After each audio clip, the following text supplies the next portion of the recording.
Estudo da Epístola do Apóstolo Paulo aos Efésios.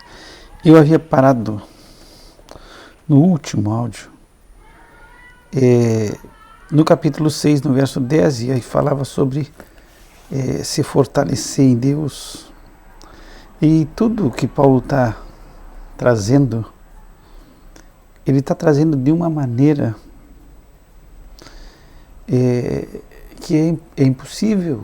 Ele traz a doutrina bíblica, ele traz a nossa posição em Cristo, eu já falei, ele traz a prática cristã, ele traz esse revestir de Cristo, esse revestir desse novo homem. E nós vamos ver que quase que é impossível viver a vida cristã, é impossível, não é quase, é impossível viver, mas Paulo ele vem, olha, falei sobre tudo agora.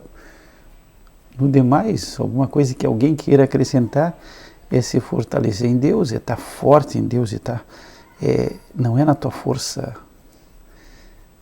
não é na tua capacidade, mas é no poder do Espírito Santo de Deus. E aí ele vai nos chamar a nós nos revestirmos de toda a armadura de Deus para que possais estar firmes contra as astutas ciladas do diabo. Então nós temos duas situações aqui nessa colocação do apóstolo Paulo. Primeiro, existe uma armadura de Deus, e dessa armadura de Deus nós devemos estar revestidos. Deus tem uma armadura para nós, para que nós venhamos a colocar. E existe o porquê que nós temos que usar essa armadura. Nós temos que nos revestir, porque existe ciladas, porque o inimigo está armando cilada, porque nós temos um adversário e ele está armando ciladas, e são astutas ciladas, são ciladas preparadas, e que para nós podermos estar firmes, nós temos que nos revestir dessa armadura de Deus. Paulo, quando escreve aos Coríntios, na segunda carta, no capítulo 10, ele fala que no verso 4 diz que as armas da nossa milícia não são carnais, mas sim poderosas em Deus para a destruição de fortalezas. Então, ele fala, as armas que nós estamos lutando nessa batalha não são armas da carne, não é coisas humanas, não é a força do teu braço, não é a tua rapidez em te mover, não é a tua agilidade, não é o teu intelecto, não é a tua estratégia. São armas poderosas em Deus, quer dizer, é em Deus que está a nossa força.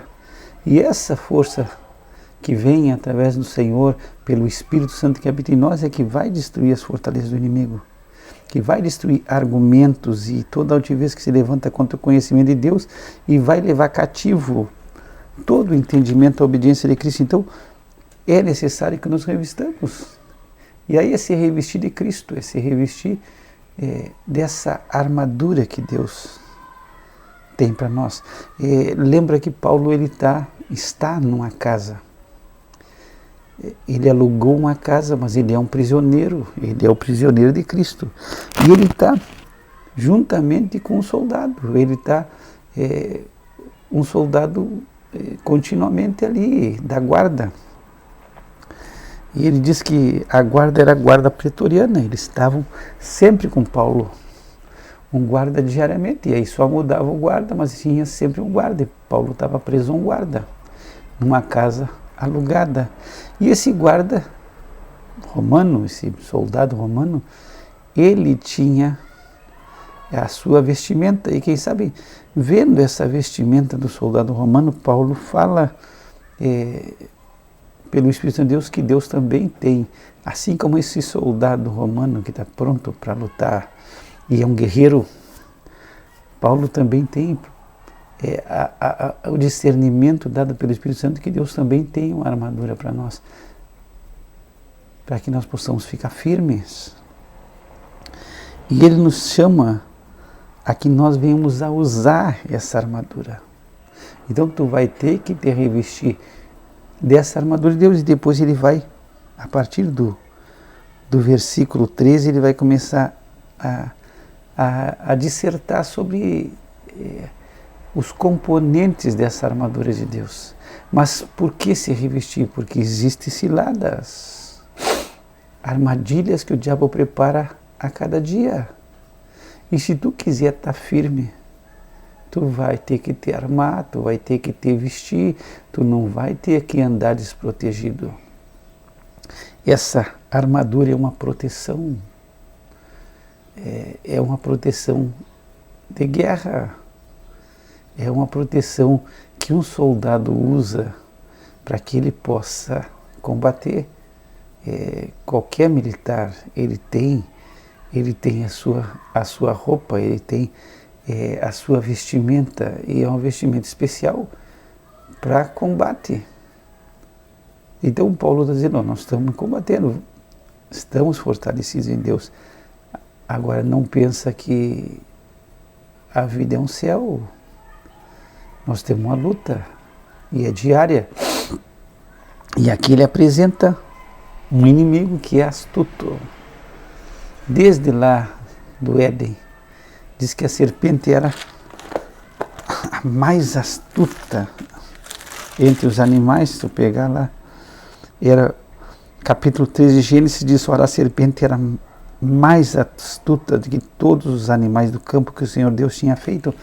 Então nós estamos aqui com o inimigo que é astuto, e ele está preparando ciladas, ele está preparando armadilhas para que tu venha cair. E aí tu vai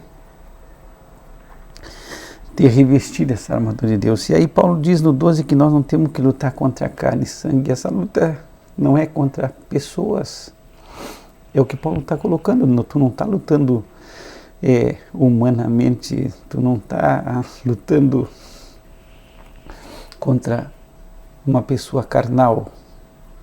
A tua batalha não é carnal, não é uma batalha contra um exército humano, mas Paulo está colocando que essa luta é contra principados, contra as potestades, contra os príncipes das trevas desse século, contra as hostes espirituais da maldade, e é nos lugares celestiais. Então Paulo aqui ele apresenta os nossos inimigos espirituais, e que estão presentes, e que estão pelejando, e que estão armando, e que estão se levantando. E ele coloca essa luta. Muitas vezes nós não entendemos a batalha. Muito já se escreveu sobre batalha espiritual, e você gosta, você tem gosto por essa situação de batalha espiritual.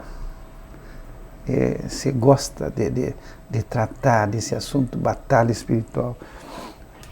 E é para todo cristão, e nós temos que entrar em batalha espiritual, e é os demônios, é principados, é potestades. Você fala muito disso. E se usa muito, parece que o que eu vejo, e nós vamos entrar na armadura de Deus, é que se usa muito de quase que palavras de encantamento. É encanto, diz tal coisa, te levanta e fala tal coisa, e parece que é mágica. Parece esses filmes de quase que bruxaria, que tu vai dizendo palavras mágicas que vão se abrir no caminho, e então se ensina um monte de coisa. Mas o que Paulo vai nos trazer aqui são procedimentos. Se tu pegar um livro de Tiago e ler, Tiago ele dá uma receita simples nessa batalha, bem simples. Ele não entra profundamente, mas no capítulo 4 da sua epístola, no verso 7, ele diz: sujeitai-vos, pois, a Deus, resisti ao diabo, e ele fugirá de vós. Então, num versículo só, ele dá uma estratégia poderosíssima, se sujeite a Deus, seja submisso a Deus, se submeta a Deus, não seja rebelde. O diabo quer que tu seja um rebelde como ele é um rebelde mora. Então, ele quer que tu te rebele contra Deus, ele quer que tu não aceite o que Deus quer para a tua vida, ele quer que tu vire um murmurador, que tu vive te queixando, que tu vive reclamando. E Tiago diz, se sujeite ao que Deus tem a te... Se sujeite às coisas que Deus está fazendo na tua vida, aceita, se submete ao plano de Deus, ao propósito de Deus na tua vida. Resiste ao diabo, porque o diabo vai estar dizendo, não pode ser assim, não pode. Não aceita isso, não aceita essas coisas, tu tem que te levantar contra isso, isso não pode acontecer contigo. Foi isso que ele fez com o nosso amado Senhor Jesus Cristo. Quando ele usa Pedro para dizer para Jesus, e eu acho maravilhoso esse texto de Mateus, quando Pedro vai repreender a Jesus, no capítulo 16, no verso 22, e Pedro, tomando de parte, começou a repreendê-lo, dizendo, Senhor, tem compaixão de ti, de modo nenhum te acontecerá isso. Ele, porém, voltando-se, disse a Pedro, para trás de mim, Satanás, que me serves de escândalo, porque não compreende as coisas que são de Deus, mas só as que são dos homens. Então aqui Jesus, ele nos dá um ensinamento tremendo. Satanás não compreende as coisas de Deus. Agora, ele compreende bem as coisas dos homens. Ele conhece o homem na sua essência, no seu egoísmo, no seu desejo de rebeldia, nessa natureza caída. Ele compreende bem o que o homem deseja. Então, ele vai colocar, não, para isso, não pode te acontecer com o Jesus. Ele usa Pedro e diz, olha, para aí, tem compaixão, não vai acontecer contigo, não aceita isso. Vira a mesa, já passou dos limites contigo, olha, poxa, Deus te mandou fazer isso aí, mas só que esses caras estão passando, esse povo está passando dos limites contigo, não aceita, toma outro caminho. E aí Jesus, para trás de mim, Satanás, tu me serve de escândalo, tu só pensa nas coisas dos homens, é só isso que tu entende, tu não compreende nada do plano de Deus. E dessa forma Satanás, ele vai agindo e ele vai falando, e essa é a mensagem que ele passa através dos seus demônios, através do mundo. Ele usa o mundo para nos passar essa mensagem. Primeira Epístola de João, no capítulo 5, no final do capítulo diz, o mundo já não maligno, quer dizer, o mundo já sob controle. Então, uma coisa que é interessante nessa batalha espiritual, é importante dizer isso, primeiro, Satanás não é onipresente. Ele não está em todo lugar ao mesmo tempo. As ciladas são deles, por quê? Porque o mundo, ele usa os seus demônios, ele usa o sistema, mas ele não está aqui junto comigo nesse momento. O que está é o seu plano, é a sua ideia. Ele anda de redor por quê? Porque é o esquema dele, é o seu esquema, é a maneira como ele atua, é as suas ciladas, é a maneira como ele procede. Agora, errado, eu nunca vi, e eu leio bastante, e eu espero que tu também leia, e se tu viu na Bíblia, me manda, porque eu vou querer ver e ler e estudar Jesus expulsando Satanás de alguém. Aqui Jesus repreende Pedro e diz, para trás de mim, Satanás. Mas Jesus expulsa das pessoas demônios. Existem raras vezes, diz que Satanás entrou em Judas. Isso a Bíblia diz. E Satanás aqui usa Pedro num raciocínio humano. Usa a mente de Pedro para pensar como um homem pensa. Mas tu não vê Jesus expulsando, Satanás sai dessa pessoa, Satanás sai de fulano, não. Nem Paulo diz que são espíritos imundos. Então, é o esquema, é o todo. E aí muitas vezes a gente começa a dizer que, dá a entender que o diabo é onipotente, ou não, onipotente não, perdão, é onipresente.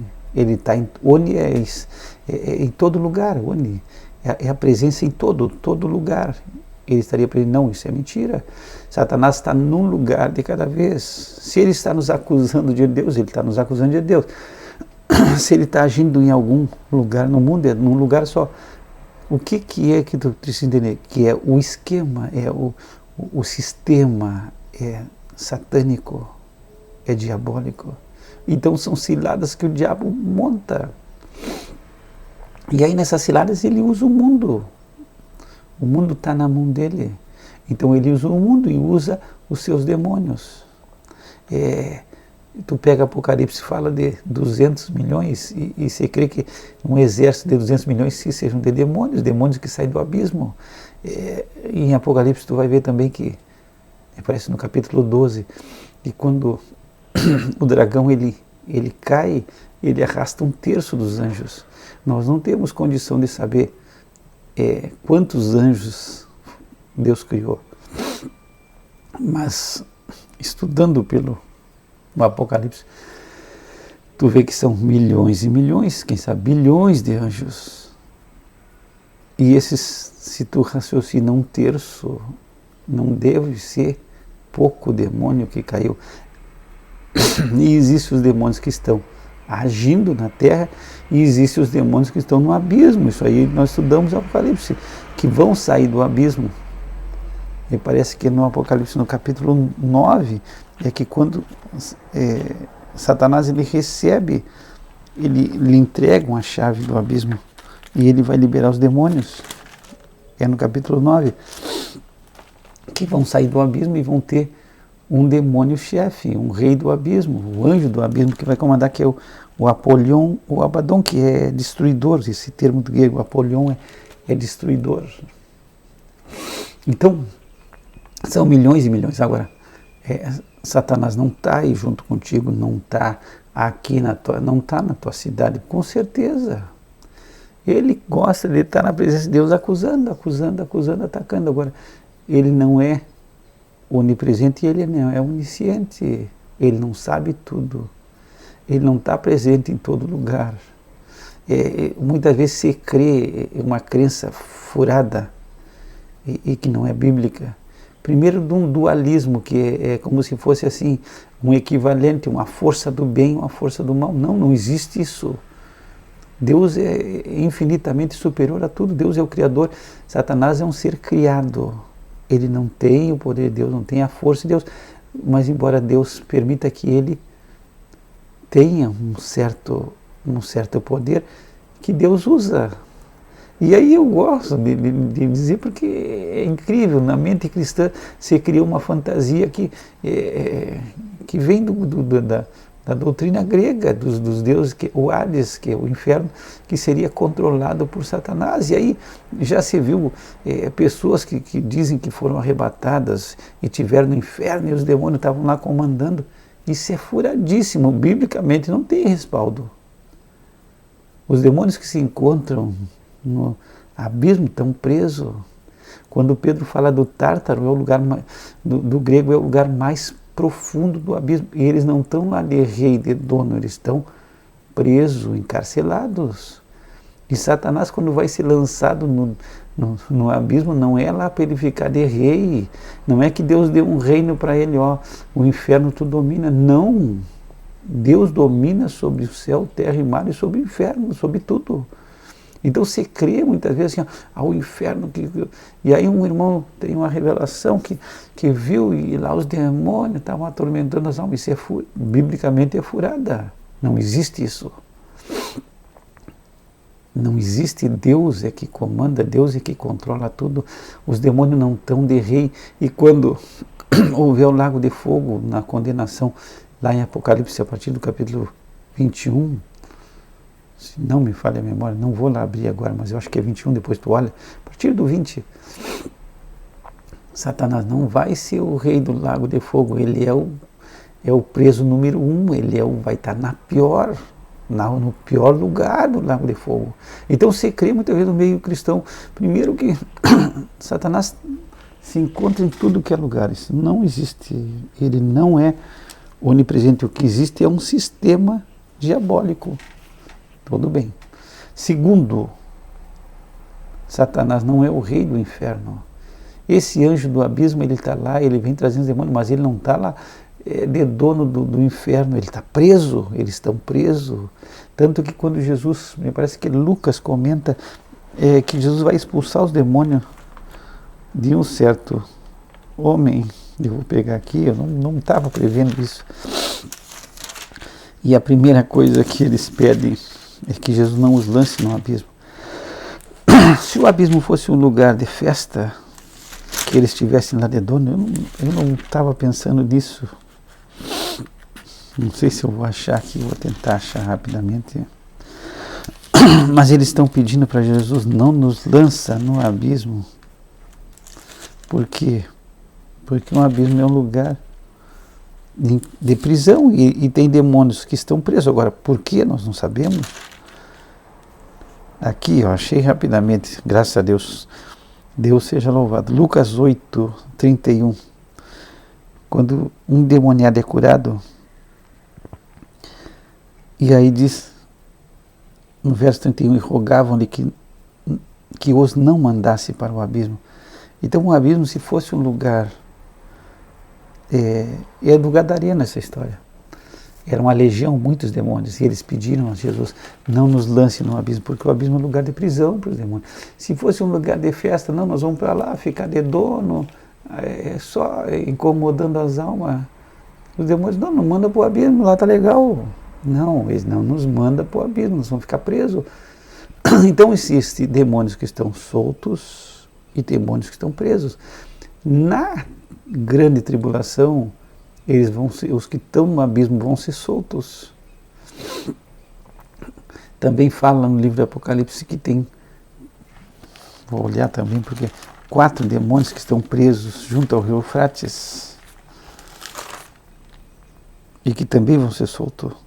Pega Apocalipse 9,14, o qual dizia o 6º anjo que tinha a trombeta, solta os 4 anjos que estão presos junto ao grande rio Eufrates. Então existem demônios soltos e demônios presos. E eu quero que tu entenda. E se tu viu um estudo ou entende diferente, para mim não tem base, mas cada um pode dizer o que quiser, mas biblicamente não tem base. Achar que os demônios estão de dono do inferno e que o irmão teve uma revelação e foi no inferno e os demônios estavam lá atormentando as almas. Não, os demônios estão presos, eles estão numa prisão, eles não estão de dono, não estão lá com os bracinhos cruzados, mexendo no WhatsApp.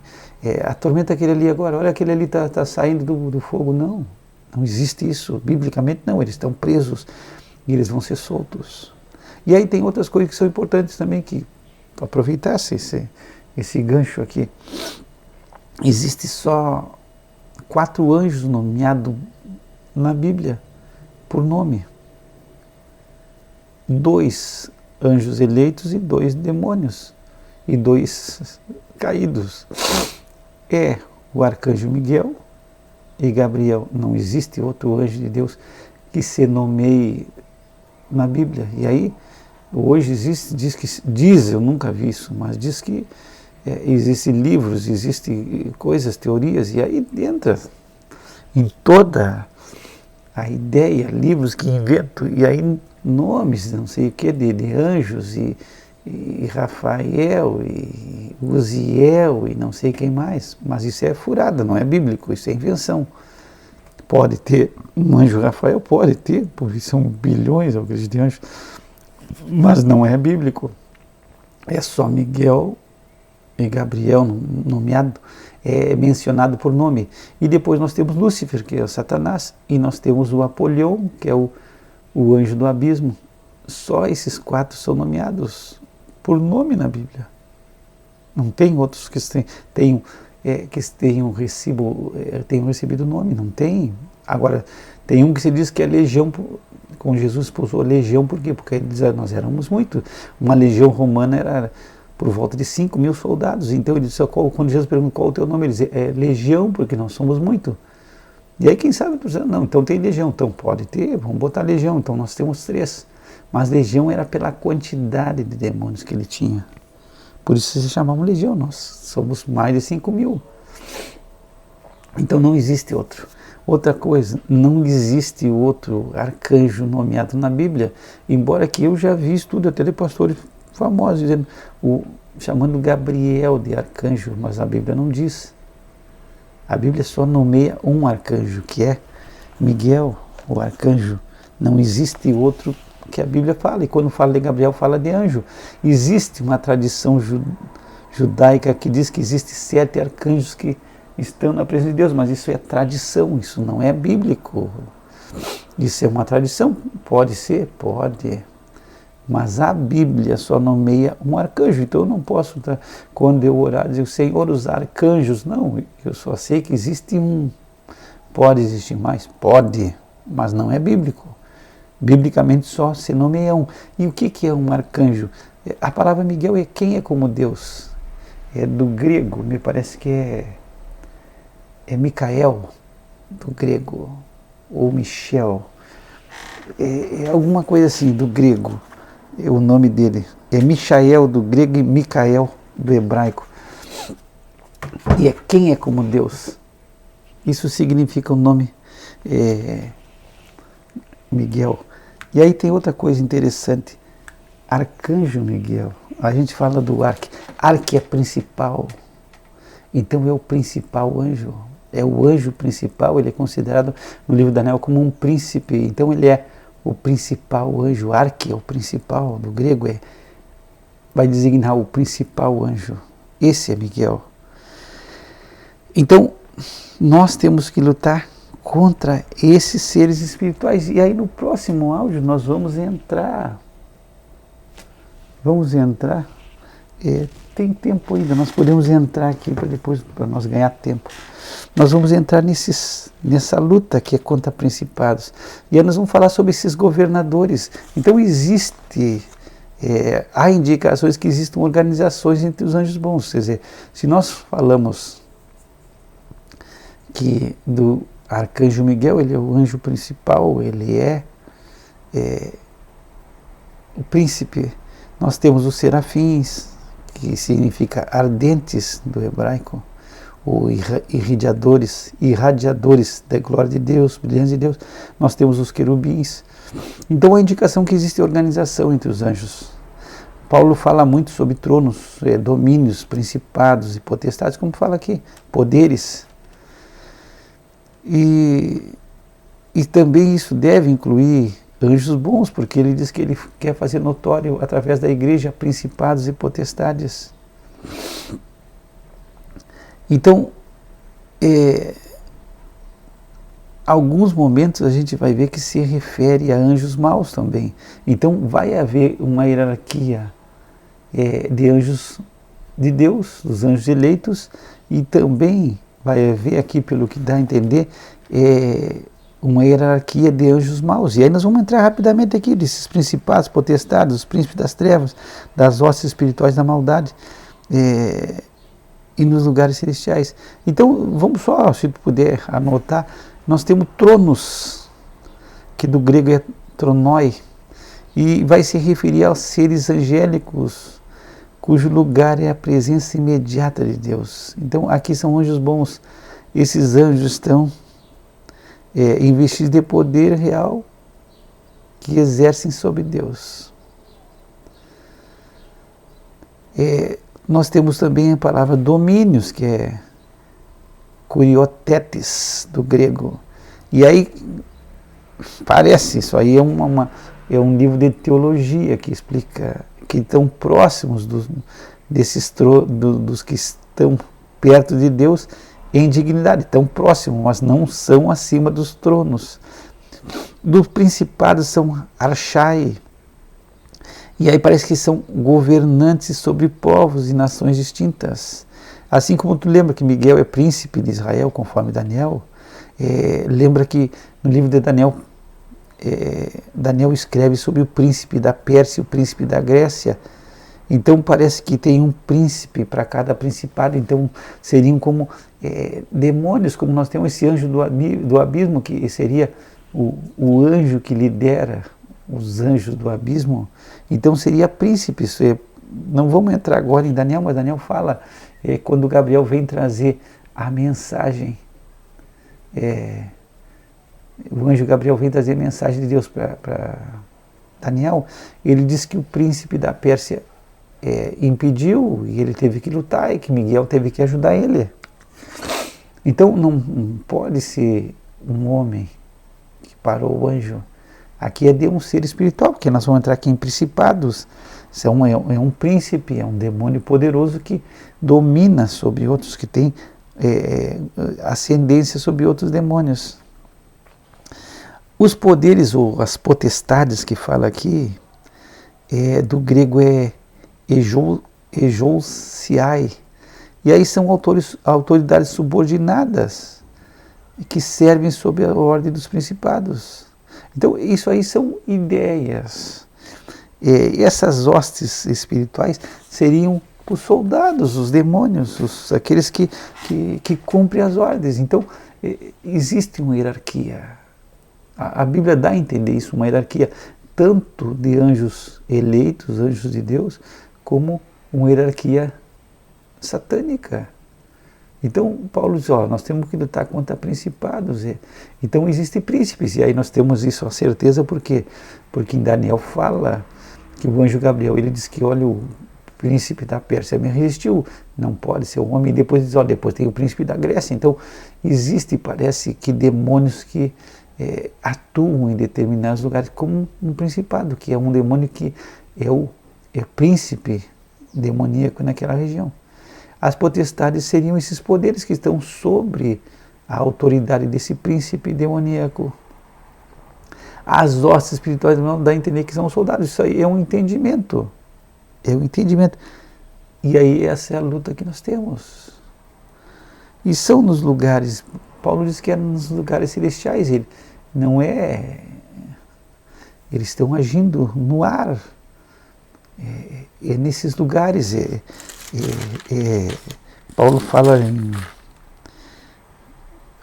em Efésios 2, ele fala do príncipe das potestades do ar. Então, nessas regiões celestiais, é impedimento. Quem sabe seja um entendimento, não vamos matar o assunto, porque tem muita coisa que a gente não tem nem como matar o assunto. A gente pode dissertar, mas não tem como chegar a dizer isso, aquilo. Quem sabe alguma coisa a gente tem um determinado entendimento, tem outras coisas que a gente não tem. A gente vê muitos livros que dizem que é isso, que é outro, e revelação disso e revelação do outro. Tem coisas que eu não acredito, não é que eu seja cético, mas tem coisas que para mim não existem. Para mim tem muita ficção, e tem muito cristão que gosta dessa ficção, que gosta dessas coisas, parece que de magia, de coisa assim do sobrenatural, mas do fictício, daquilo que é assim, parece que viu e falou tal coisa, e parece que é arte mágica, e aí se envolve. E eu digo que os demônios são astutos, eles enganam, e eles podem disfarçar para a gente acreditar no que não é a verdade. Eles enganam tanto nessas religiões, enganam tanta coisa, que disfarçam de tanta coisa. Então tem muita ficção, muita coisa que não existe. Então a gente está tentando ser o quê? Ser bíblico. Ser bíblico. Não entrar muito no ramo da fantasia, na ideia. Tem um texto lá em Gênesis 6, que aí fala que os filhos dos homens viram os filhos de Deus viram os filhos dos homens. E aí dizer que não, eram anjos, e anjos que vieram e que tiveram filhos. Poxa, biblicamente não tem respaldo. Uma hora nós vamos fazer um estudo, biblicamente é furado. Primeiro que Jesus diz, os anjos não se casam, não se dão em casamento. Então, não dá a entender que eles tenham essa aptidão para ter família. Bom, nós vamos estudar isso. Então, essas regiões celestiais, quem sabe seja a batalha nesse ponto, uma ideia, na barreira da tua comunhão, da tua intimidade com Deus, tentando impedir oração, impedir resposta, impedir. Essa é a batalha. Porque é nos lugares celestiais. E aí tu entenda que Daniel estava orando, e não tinha impedimento para ele orar, ele estava orando. E Deus mandou a resposta, e aí diz que a resposta demorou para chegar. Aí, então o impedimento houve nessa região celestial, quer dizer, na vinda da resposta. Então, quem sabe, a batalha se encontra nessa tentativa de obstruir a chegada de Deus, a resposta e o nosso acesso. Quem sabe seja essa a batalha que nós temos. E aí entra a nossa situação, é a acusação na nossa mente, é a acusação da nossa situação, é a acusação diante de Deus, é nos acusar e acusar na nossa mente e nos acusar diante de Deus e tentar nos distrair, tentar que a gente não tenha a vida que Deus quer que nós tenhamos. Então, mais ou menos isso. Quem sabe no próximo áudio a gente fale um pouco mais e a gente possa dissertar um pouco mais. Agora, não vamos entrar em ficção, não vamos entrar em coisa coisa assim que não existe, que não tem respaldo bíblico. E aí fulano tem não sei o que e falou e viu. Não, para mim é furada isso. Existe muito cristão que fala coisa que... E a gente pode, depois eu vou me lembrar de coisas que eu já escutei, que são furadíssimas biblicamente. É uma coisa que a gente diz, Deus é soberano sobre tudo. E nada Satanás pode fazer se não for por permissão de Deus. Então Deus permite, dentro do limite que Deus quer usar. Deus lança, se tu pega o livro de Salmos, diz que Deus lançou anjos maus contra alguns. Deus permite que Satanás seja usado.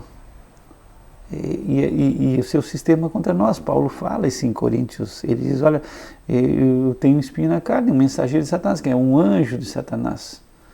Mensageiro ali é ângelos, é um mensageiro, é um anjo, um demônio que estava se levantando contra Paulo. Quem sabe uma pessoa que o demônio se levantou e usava contra Paulo, não se sabe. Alguns falam da enfermidade, mas se fala do mensageiro de Satanás contra mim. E Deus usou para tratar com Paulo.